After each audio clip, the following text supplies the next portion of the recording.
Cuba has announced it's releasing 3,522 prisoners ahead of a high-profile visit from the Pope this month. And this has spurred some to ask, will President Obama make a similar move before the Pope visits the United States?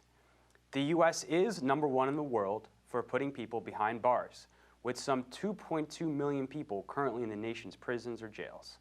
Well, now joining us to discuss this is Glen Ford. He's the executive editor of the Black Agenda Report. Thanks so much for joining us, Glen. Thank you.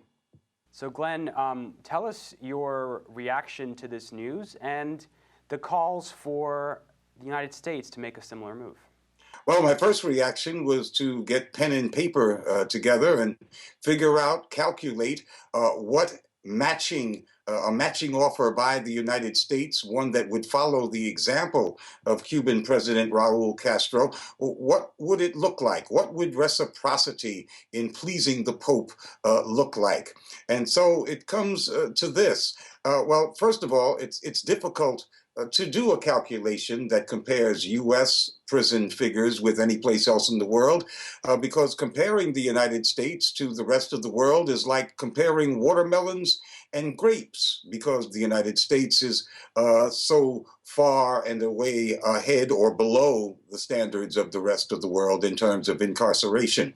But if we calculate the proportion of its inmate population that the Cubans are setting free in honor of the Pope, then that can become a starting point. And that's about 1 out of every 16 prisoners held in Cuban jails. If the United States released 1/16 of its prisoners, and there are about 2.3 million of them, that would come to about 140,000 people. That's what they'd have to do in order to match Cuba's release of about 3,500 people.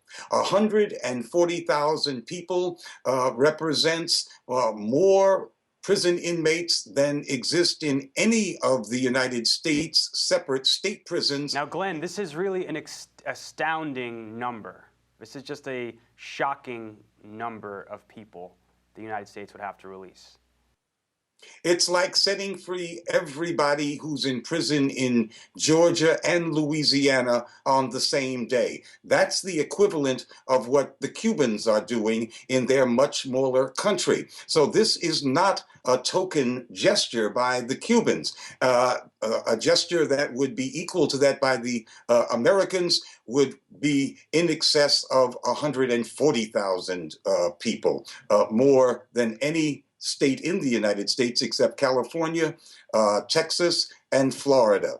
The rest have smaller populations than that. But there are skeptics. When it comes to Cuba, there's always skeptics, and they say, well, the Cubans aren't releasing any political prisoners in this release. And Glen, I wanted to get to political prisoners, but before we get there, I wanted to bring up how the mainstream media has reported this, because you can look at the New York Times and Reuters and the Associated Press. They don't take this point of, they don't take it to the step where you're taking it, that the U.S. should do something similar. Instead, they're quoting right-wing opponents of the government in Cuba. So I actually wanted to quote some of that to you. I'm reading the New York Times. They spoke to Sebastian A. Arcos, a self-proclaimed former Cuban political prisoner. He said the mass release was a, quote, cynical and opportunistic effort to demonstrate a more tolerant government.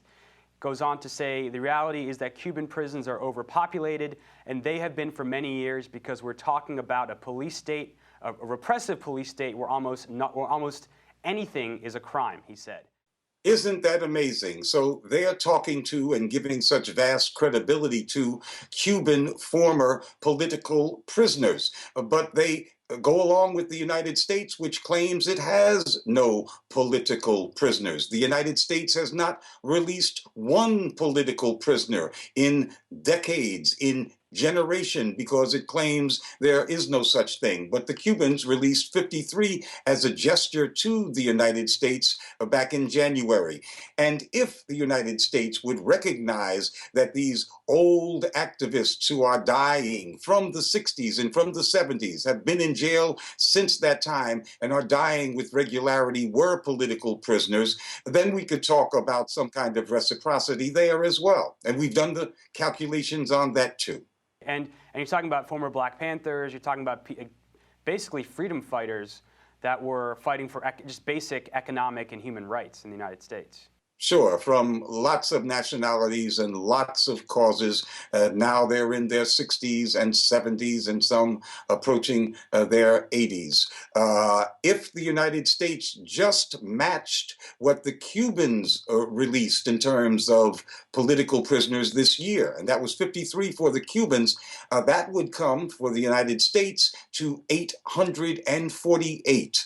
And the release of 848 political prisoners, that would solve, basically, the political prisoner situation, at least the backlog from the 60s and 70s, with one fell swoop. But the United States is not about to do that because the United States is at war. It's not at war with Cuba, it's at war with its own people.